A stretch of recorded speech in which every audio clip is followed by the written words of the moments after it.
না, কি বাইক চালাবি?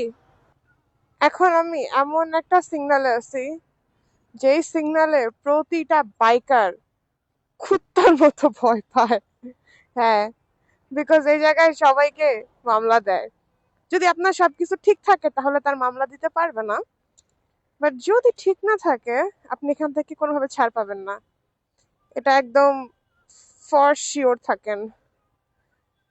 এখন বাজতেছে হচ্ছে 4টা 8, আর ওয়েদার দেখো, আকাশটা এত সুন্দর আজকে। অন্য অন্য দিন কিন্তু মানেই থাকে, লাইক কি বলে, মেঘলা মেঘলা থাকে না, একটু রোদ রোদ থাকে। আজকে আকাশটা একটু ডাল ডাল, মানে রোমান্টিক ওয়েদার। এই জন্য ভাল লাগতেছে রাইড করে। আর আমি ঐশীর বাইক রাইড করতেছি। এখন আমরা যাব 300 ফিটে। আমি যাচ্ছি ঐশীর বাসার নিচে ওকে পিক করতে। ওর বাইকটা আমার কাছে ছিল একদিন, তো এখন ওর বাসার নিচে গিয়ে ওরে পিক করে 300 ফিটের দিকে রওনা দিয়ে দিব।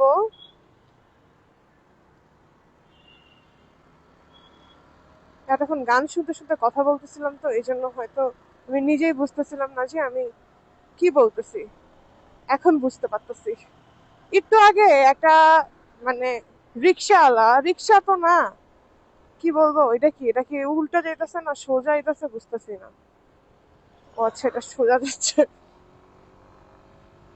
ঐশীর বাসা হচ্ছে মহাখালীতে। এখন আমি ওর কাছে যে ব্রিজের নিচ দিয়ে যাওয়া একটা পেন, এই পাশ দিয়ে গাড়ি আসে না ওই পাশ দিয়ে গাড়ি আসে, ওই পিছনে নয় সামনে নয় লোকজন, খুব প্যারা লাগে। খালি তো ব্লগ করি আর করি, আপলোড আর করি না। এই যে এখন আমি হচ্ছে মহাখালীতে চলে এসেছি। আর এই যে ম্যাম, কই কই রে, ওই যে ওই দেখো ওই দেখো ওই দেখো ভাই, গাইস দেখো ও কিভাবে পার হচ্ছে রাস্তা। ও কিন্তু আমার সাথেই কলে, ওই পুরো ভূত সাইড চাইছে। পান্ডা, আমার ক্যামেরা অন। আমার সামনে আসো তো। হ্যাঁ, দেখা যায় না। তোমাদের মতো কিছু পাবলিক যেন বুঝতে না পারে ক্যামেরা অন, এই জন্য। চলো, এখন বাইকও চালাও, বাইকের মালিকরে নিয়েও চালাও। কিছু কিছু মানুষ আছে খালি গুলশান গুলশান ছাড়া তো কিছু চিনে না, এই চিপা চাপার মধ্যে ঢুকাইতে চায় খালি আমারে। হুম। আর এই যে মানে খালি মানে যাবো আমি নাম বনানি দিয়ে, সুন্দর রাস্তা 8 লেনের রাস্তা দিয়ে যাব আমি, কি আমার গুলশানের চিপাতে ঢুকাইতে নিয়ে যেতে চায়। যত সব কাহিনী শেষ নেই। হুম, এতটুকু জ্যাম, আর জ্যাম নেই। তুমি আমার সাথে লাইনে কি করো এখন, আমি তো এটাই বুঝলাম না। এত সুন্দর একটা ওয়েদার, আর এত সুন্দর একটা রাস্তা, সাথে একটা বাইক, আর তোমার কমিউনিকেটরে বেস্ট একটা সং, একদম বেস্ট একটা রাইড হবে। ভাই কত জোস, দেখ ওয়েদারটা কত সুন্দর বাবা।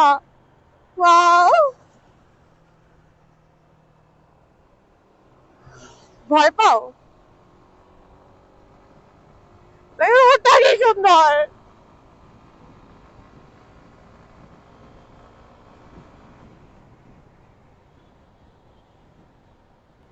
এপাশের ওয়েদারটা মানে উপরে যখন উঠি না তখন আরো বেশি ভালো লাগে, অনেক অনেক সুন্দর লাগে।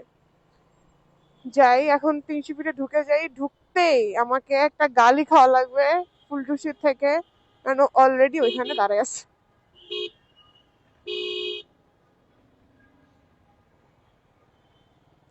ফ্রাইডেতে এই জায়গাটা 300 ফিটের মানে একটা হেল হয়ে যায়, হেল। কোনো মোমেন্টে আপনি ঢুকে শান্তি পাবেন না, এত জ্যাম থাকে, এত পরিমাণে মানে ছাপটা ছাপড়ি চলে এতটুক রাস্তার মধ্যে, 300 ফিট ঢুকার আগের এতটুক রাস্তার মধ্যে এত কাহিনী করে পোলাপাইন, মানে হেল হয়ে যায় এই জায়গাটুক। ও, এই দেখো টেসলা, এখান থেকে এই মুখ থেকে এই মুখ হইতে কত কাহিনী এদের। দাঁড়ায় আছে,